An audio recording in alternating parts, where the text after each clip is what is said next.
BRS కు 10 లక్షల party fund ఇచ్చిన మాజీ జెడ్పీటీసీ పట్నం అవినాష్ రెడ్డి అంట. బీఆర్ఎస్ పార్టీకి ఏమైనా ఫండ్ అయినా తక్కువ ఉన్నదా? 1500 కోట్ల ఫండ్ ఉన్నది బీఆర్ఎస్ పార్టీకి, టాప్ లీడింగ్ ఉన్నది. సరే ఇక మీ ఆనందం కోసం మీరు ఇచ్చినారేమో కానీ ఇక వేరే ఏదైనా కార్యక్రమాలకు లేదో ఉద్యమకారులకు వాళ్ళకి ఎవరికి ఇచ్చినా కూడా జర కొంచెం మంచిగా ఉండవు, మిమ్మల్ని కూడా గుర్తు పెట్టుకునేటోళ్ళు.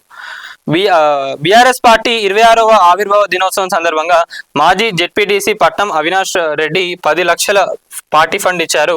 ఈ మేరకు పార్టీ వర్కింగ్ ప్రెసిడెంట్ కేటీఆర్ ను కలిసి చెక్ అందజేశారు. ఈ కార్యక్రమంలో మాజీ మంత్రులు, ఎమ్మెల్యేలు హరీష్ రావు గారు, తలసాని శ్రీనివాస్ గారు, సబితా ఇంద్రారెడ్డి గారు, సో వీళ్ళందరూ కూడా పాల్గొనడం జరిగింది. ఇది బీఆర్ఎస్ పార్టీకి సంబంధించి ముచ్చట.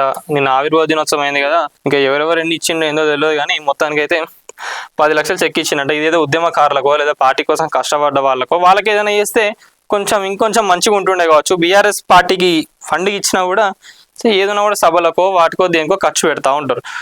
చాలా పెద్ద ఫండ్ ఉన్నది బీఆర్ఎస్ పార్టీకి కూడా, ఏ పార్టీకి కూడా లేదు. దేశంలో ఉన్న ఏ పార్టీకి కూడా ఇంత ఫండ్ లేదు మరి.